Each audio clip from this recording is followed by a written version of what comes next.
Meron kasi nakarating sa akin na si Colleen ayaw na raw pumasok kasi binubully daw siya sa school. So, syempre ako kasi ayoko mag-direct sa kanya kasi mas close sila ni Pam.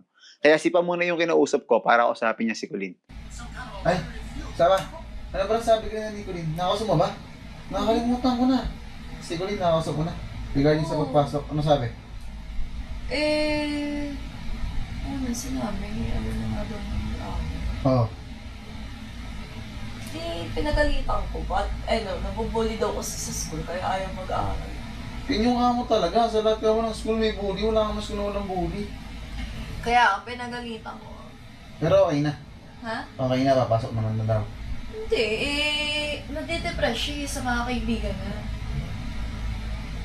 Sabi ko nga, dapat gamitin niya yung nararamdaman So, ba ako sabi ko para din? mas maging matigas siya. Oo, kasi syempre, iba pa rin yung galing sa'yo. Kasi ako, yung sinabi ko sa kanya, yung na-experience ko. Ikaw, meron ko din naman ma-experience sa kaibigan mo. Pero masyado namang sabi mo nang mahinaw at maayos. Hindi tamang pag-alitan mo ngayon yung bata kasi depressive. O ngayon, mag-layas pa yan dito. Mag-layas pa yan din yung hindi natin malaman sa hipo pa. Sabi mo. Possible na mga ganyan ang iisip ko. Kasi ako ng bata ko, mga ganyan ang iisip ko. Sabi ko muna. Hindi. Si Dave, ay galing no? Colleen, Po, kumusta ka na? okay lang. Halika dito ako muna, mapumali ka.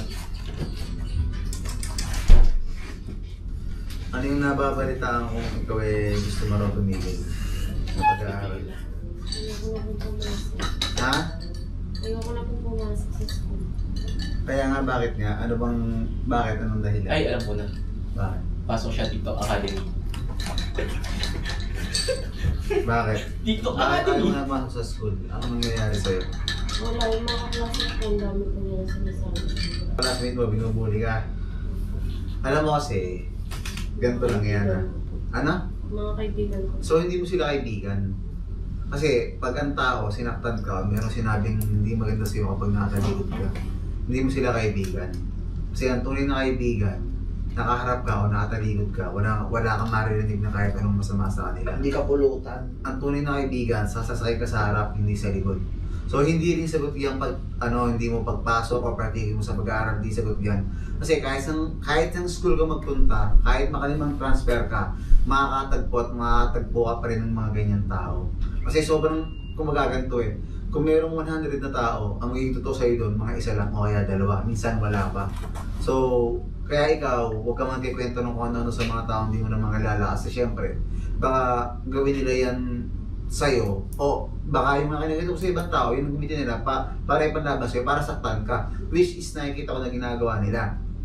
Pero sa pagtigil mo sa school, hindi siya okay sa akin. Ba't ka titigil? Ang dami-dami ngayong gusto makapag-aral, hindi makapag-aral. Ikaw nga, swerte ka na andito ka, wala kang iniisip, malaki yung baon mo, tuition mo, bayad na. So maraming mga taong gusto makapag-aral na hindi makapag-aral. Tapos ikaw, gets mo, ikaw, isusubo mo na lang, aayawan mo pa. Bago ka magpunta dito, ang dami mo mga gustong bagay na maranasan. Gusto mo makakaranas sa magandang school, magandang buhay. Pinaparanas namin sa'yo, ba't ngayon ganyan ka agad? Tapos iniklihan niya yung skirt niya. Yung skirt doon, iniklihan pa, sabi ni Lawrence. Lawrence, wag na yun. Wala ko sa mga. Gara, wala na sa photo. So, Ano, TikTok pa din? sa akin, Colleen, eto pa, may ballpen ka pa dito. Hindi ano yung props.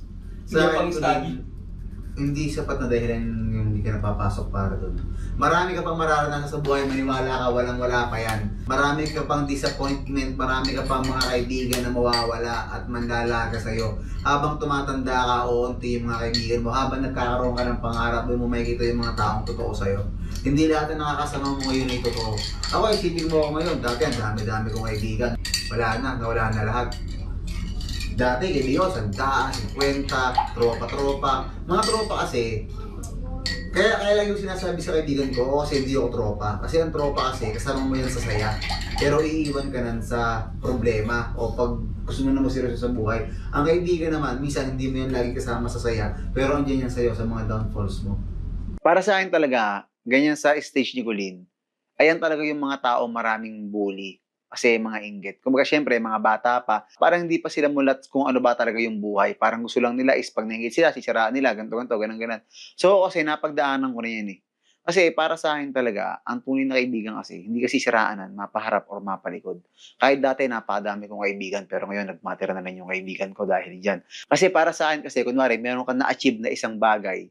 So, kapag yung ibang tao, isipin nila na ang yabang mo na, nagbago ka na, kasi ganito ka, kasi naging ganyan ka na. Pero yung mga totoo mong kaibigan, magiging masaya sila para sa'yo. Pero, gets mo, kaya ako na sobrang naiintindihan ko talaga si Kulin sa part na yan.